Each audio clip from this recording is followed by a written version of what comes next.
அதாவது விஸ்வகர்மா திட்டம் என்பது நெசவு மற்றும் கைவினை கலைஞர்களுக்கான திட்டம். தமிழ்நாட்டில் அது எப்படின்னா அவர்களுக்கு உதவி செய்வாங்க, இன்ஃப்ராஸ்ட்ரக்சர் வாங்குறதுக்கு உதவி செய்வாங்க. உடனே தமிழக அரசு இது குலக்கல்வி அப்படின்னு சொல்லி அதை புறந்தள்ளி 8.5 லட்சம் பேர் அதுக்கு பதிவு செய்திருந்தார்கள். இவங்களோட அரசியலுக்காக கலைஞர்னு பேர் வைக்கணுன்றதுக்காக அதை அப்படியே புறந்தள்ளி இவங்களை எல்லாம் மறுபடியும் கஷ்டத்தில் உண்டாக்குறாங்க. தமிழ்நாடு அரசு செய்கிற வஞ்சகம் என்ன என்றால், மத்திய அரசின் எந்த திட்டமும் அது மருத்துவ காப்பீடாக இருக்கலாம், கல்வி திட்டங்களாக இருக்கலாம், இதே மாதிரி நெசவு கைவினைக்காரர்களோட திட்டமாக இருக்கலாம், அவர்களுக்கு உதவும் திட்டமாக இருக்கலாம், எதுவுமே தமிழக மக்களுக்கு சென்று சேரக்கூடாது. அரசியல் செய்யணுமே தவிர அவசியமான மக்களுக்கு சென்று சேரக்கூடாது என்பதில் கொடூர மனம் படைத்த தமிழக முதலமைச்சர் நின்று கொண்டிருக்கிறான்னு தான் சொல்வேன். ஏன்னா உங்களுக்கு கொடுக்கறத தட்டி பறிச்சா அதுக்கு என்ன காரணம், என்ன பேர் அதுக்கு? துணை முதலமைச்சர் அவருக்கு என்னப்பா, அவருக்கு எடப்பாடி அண்ணனை பத்தி என்ன தெரியும், பாஜக பத்தி என்ன தெரியும்? முரட்டு அடிமையா? ஓஹோ, அவர் சினிமாலாம் நடிச்சார்ல, அப்படிதானே? முரட்டு கலையை நடிச்சாரா? முரட்டு கலையை நடிச்சது ரஜினி. ஒரு முரட்டு மனிதனாகவும் நடிச்சிருப்பாரு. இல்லை, இது வார்த்தைகள் எவ்வளோ மோசமான வார்த்தைகள் நீங்கள் பாருங்கள். அதாவது சாதாரணமாக ஒரு ஒன்றியத்திலிருந்து கிளைக்கு ஒன்றியத்திலிருந்து அதுக்கப்புறம் மாவட்டத்துக்கு மாநிலத்துக்கு முதலமைச்சரானா மற்றவர்களோட அருமை தெரியும், உழைப்பவர்களின் அருமை தெரியும், அரசியல் கட்சி தலைவர்களை மதிக்க தெரியும். நேரம் கொண்டு உங்களை உட்கார வச்சுட்டீங்க.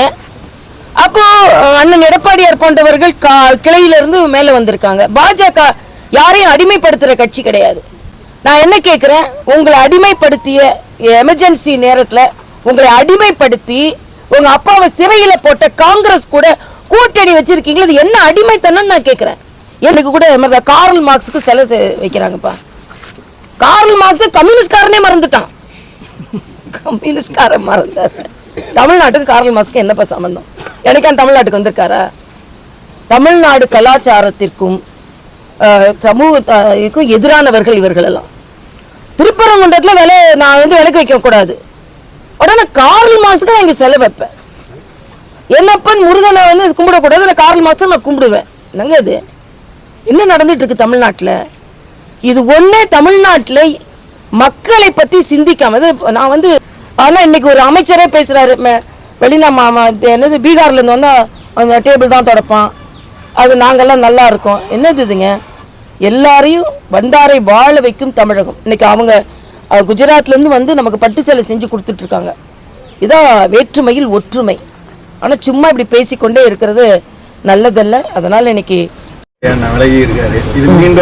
தேர்தல் பணியில எங்கேயுமே விலகலப்பா, எங்கேயுமே விலகல அவரு. பெரும்பாலான கட்சிகள் தமிழ்நாட்டில் கூட்டணி உறுதி பண்ணுறாங்க. ஆனால் தேசிய கட்சியான காங்கிரஸ் தற்போது வரை மௌனம் காக்குது. இதுக்கு உங்களோட கருத்து? ஆமா, காங்கிரஸுக்கே இப்போ நம்பிக்கை இல்லை திமுக ஜெயிக்கும்னு. அதனால சூரியனை கும்பிட்றதுல விசில் அடிச்சிட்டு இருக்காங்க அவங்க தலைவர்கள் எல்லாம். அவ்வளவுதான். அதுதான் காங்கிரஸ் கூட சேர்ந்தா எல்லாரும் கீழே மூழ்கிற கப்பல்ல கூட போனா என்ன பண்ணுவாங்க? அதனால திமுகவே இப்ப யோசனை பண்ணிட்டு இருக்கு, காங்கிரஸும் யோசனை பண்ணிட்டு இருக்கு. அதனால தான் நான் சொல்றேன், தேசிய ஜனநாயக கூட்டணி உறுதியாயிட்டே வருது, இந்திய கூட்டணி உதிரியாயிட்டே வருது. அவ்வளவு.